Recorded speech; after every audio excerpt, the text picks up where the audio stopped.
In 1896, the first modern Olympic Games ignited a global movement, yet the true origins of this spectacle remain a subject of intense historical debate regarding Pierre de Coubertin's role as the sole architect of international athletics. The geography of the movement is rooted in the interplay between the industrial landscape of England and the classical ruins of Greece, where the physical terrain of Olympia served as the ultimate inspiration for modern international competition. By 1850, William Penny Brooks had already established the Wenlock Olympian class in Shropshire, England, creating a local foundation for athletic competition that predated Coubertin's international efforts by over 4 decades. The 19th century was marred by the brutal Franco-Prussian War of 1870, a catastrophe that left France defeated and searching for a way to restore national vigor through physical education and renewed social discipline. Following this national trauma, French reformers sought to revitalize the country's spirit, leading Pierre de Coubertin to explore how organized sport could foster both individual character and collective national strength. Our map begins in Paris, the administrative heart of the 1894 Sorbonne Congress, and stretches across the English Channel to much Wenlock, before finally centering on Athens, the symbolic birthplace of the ancient games. During the late 19th century, the consolidation of athletic clubs across Europe provided the necessary infrastructure for Coubertin to propose an international framework that would transcend borders and unite nations through peaceful, structured athletic rivalry. The 20th century turning point arrived when Coubertin successfully institutionalized the Games, shifting the focus from local British initiatives to a global, non-governmental organization that would eventually dominate the international sports landscape. In 1894, the International Athletic Congress met at the Sorbonne in Paris, a pivotal milestone where delegates from 13 countries voted to establish the International Olympic Committee, effectively launching the modern Olympic era.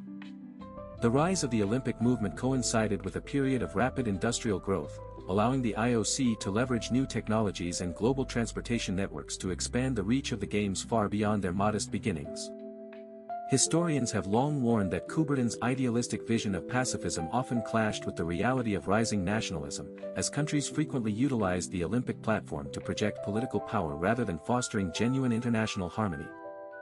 Recent crises, including the geopolitical tensions of the early 21st century, have tested the IOC's neutrality, forcing the organization to navigate the complex intersection of global sports policy and increasingly polarized international relations.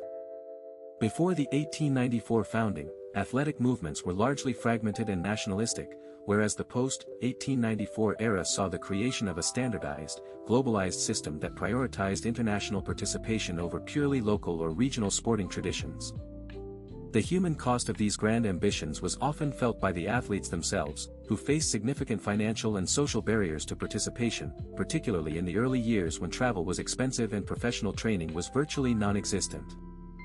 The most recent Olympic Games continue to demonstrate the immense scale of this vision, with thousands of athletes from over 200 nations competing in events that generate billions of dollars in global media revenue and infrastructure investment.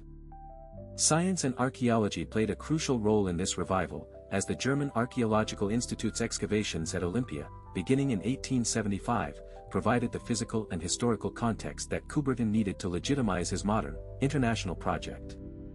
The international response to the Games has been overwhelmingly positive, with the IOC now serving as a powerful, non-governmental entity that influences global sports policy and coordinates aid for athletic development across various developing nations.